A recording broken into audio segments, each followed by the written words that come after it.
Hi friends, welcome to Noora world. இன்னைக்கு நம்ம என்ன பார்க்க போறோம்னா ரொம்ப சிம்பிளான ஹெல்த்தியான ஒரு லஞ்ச் பாக்ஸ் ரெசிபி பார்க்க போறோம்.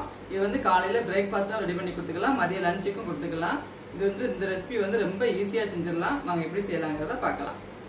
நாம் இதை வந்து லஞ்ச் பாக்ஸாகவும் நம்ம ரெடி பண்ணி கொடுக்கலாம். தினசரி சாதம் கொடுக்கறதுக்கு பதிலாக இந்த மாதிரி ஸ்டஃபிங் சப்பாத்தி நம்ம ரெடி பண்ணி கொடுத்தோம்னா நல்லா ஹெல்த்தியாகவும் இருக்கும்.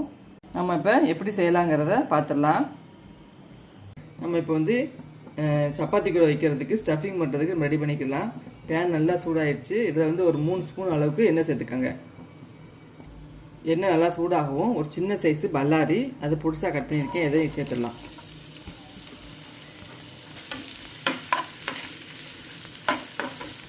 வெங்காயம் நல்லா வதங்கவும் நான் புதுசாக கட் பண்ணி வச்சுருக்கேன் ஒரு 7 பீன்ஸு, அதை இதில் சேர்த்துடலாம்.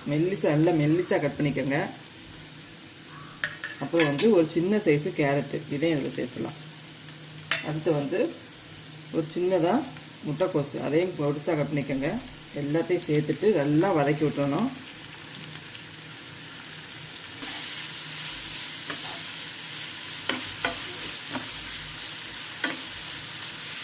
நம்ம வந்து குழந்தைகளுக்கு வந்து தனித்தனியாக அந்த காயை பொரித்து கொடுத்தோம்னா சாப்பிட மாட்டாங்க. இந்த மாதிரி நம்ம எல்லாத்தையும் ஒன்றா சேர்த்து பொரித்து ஸ்டஃபிங் பண்ணி வச்சு கொடுத்தோம்னா நல்லா விரும்பி சாப்பிடுவாங்க. நீங்கள் ஒரு டைம் செஞ்சாலேவும் திரும்ப திரும்ப செய்வீங்க. அந்தளவுக்கு நம்ம டேஸ்ட் சூப்பராக இருக்கும். காய்க்கு தேவையான அளவு உப்பு சேர்த்துக்கோங்க. உப்பு சேர்த்துட்டு கொஞ்சோண்டு ஒரு 1/2 டீஸ்பூனுக்கு மஞ்சத்தூள், 1 ஸ்பூனுக்கு மிளகாத்தூள் சேர்த்துக்கோங்க. காரத்துக்கு தகுந்த மாதிரி சேர்த்துக்கோங்க. இது கூடவே வந்து ஒரு 1/2 ஸ்பூனுக்கு நான் சிக்கன் பொடி சேர்த்துருக்கேன். இல்லாட்டி உங்கள்கிட்ட மட்டன் பொடி எதுனாலும் சேர்த்துக்கலாம். எல்லாத்தையும் சேர்த்துட்டு நல்லா பச்சை வாசனை போகிற வரைக்கும் நல்லா கிளறி விட்டுக்கிட்டே இருக்கணும். நீங்கள் குழந்தைங்களுக்கு செஞ்சு கொடுக்குறதா இருந்தால் மிளகாப்பொடியை வந்து ஸ்கிப் பண்ணிடுங்க. பெரியவங்களுக்குன்னா மிளகாப்பொடி சேர்த்துக்கோங்க. ஏன்னா நம்ம அதில் வந்து சிக்கன் பொடி சேர்க்கறதுனால அதுவும் காரமாக இருக்கும். காய் வந்து இந்த சூட்லேயும் நம்ம வதங்கும் போதே நல்லா வெந்துடும். தண்ணிலாம் வந்து சேர்க்க வேண்டாம். இது கூட வந்து லாஸ்ட்டு முட்டை சேர்த்துக்கலாம், 2 முட்டை.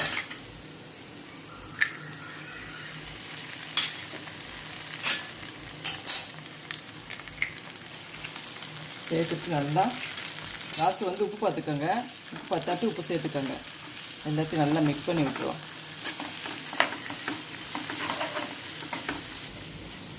இந்த ரெசிபி வந்து காலையில் பிரேக்ஃபாஸ்ட்டுக்கு நம்ம செஞ்சு கொடுக்கலாம்.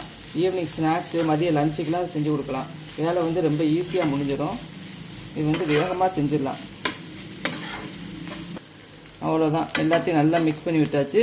நம்ம இப்போ வந்து அடுப்பை ஆஃப் பண்ணிடலாம். இது வந்து நல்லா ஆறட்டும். அதுக்குள்ளேயே நம்ம சப்பாத்தி மாவுக்கு நம்ம பிசைஞ்சு எடுத்துடலாம். நீங்கள் வந்து சப்பாத்திக்கு மாவு பிசைஞ்சு எடுத்துக்கோங்க. நான் வந்து கோதுமை மாவு எடுத்துருக்கேன். மைதா மாவு கூட நல்லா டேஸ்ட்டாக தான் இருக்கும். உங்களுக்கு எது தோதுப்படுதோ அதை எடுத்துக்கோங்க. நம்ம இதை வந்து சப்பாத்திக்கு தேய்க்கிற மாதிரி தேய்ச்சிக்கலாம். இது வந்து ஆறின பிறகு கொஞ்சம் கெட்டி ஆயிரும். நல்லா ஸ்பூனை வச்சு நல்லா இந்த மாதிரி நல்லா இது பண்ணி மேஷ் பண்ணி விட்டுக்கோங்க. மேஷ் பண்ணி விடப்போ நல்லா உதிரியாக வந்துடும். இதை வந்து 1 ஸ்பூன் எடுத்து போட்டுக்கிறேன். நல்லா மெல்லிசாக வந்து மாவு வந்து மெல்லிசாக தேய்ச்சிக்கோங்க. உங்களுக்கு எவ்வளோ வேணுமோ அந்த அளவுக்கு வச்சுக்கோங்க.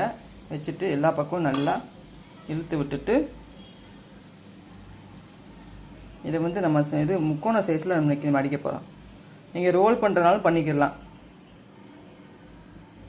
ரோல் பண்ணுறது தான் நீங்கள் பேனில் ஃபுல்லாக எண்ணெயை ஊற்றி அதில் பொரிச்சு எடுக்கிற மாதிரி வரும். அது நல்லா இருக்காது, ஃபுல்லாக எண்ணெயாக ஆயிரும். இந்த மாதிரி நம்ம முக்கோண ஷேப்பில் நம்ம எடுத்து வச்சுருந்தா நம்ம சப்பாத்தி மாதிரி சுட்டு எடுத்துடலாம். நல்லா எல்லா பக்கமும் நல்லா ஓரத்திலாம் நல்லா அமுக்கி விட்டுருங்க. கல் நல்லா சூடாகவும் இதில் போட்டுருங்க. அவ்வளோதான். 2 பக்கமும் நல்லா இந்த மாதிரி பொன்னிறமாக ஆகவும் எடுத்துடலாம். இந்த ஸ்டஃப்டு சப்பாத்தியை நீங்கள் வீட்டில் ட்ரை பண்ணி பாருங்கள். இந்த வீடியோ பிடிச்சிருக்குன்னு நினைக்கிறேன். பிடிச்சிருந்தா லைக் பண்ணி, ஷேர் பண்ணி, சப்ஸ்கிரைப் பண்ணிடுங்க.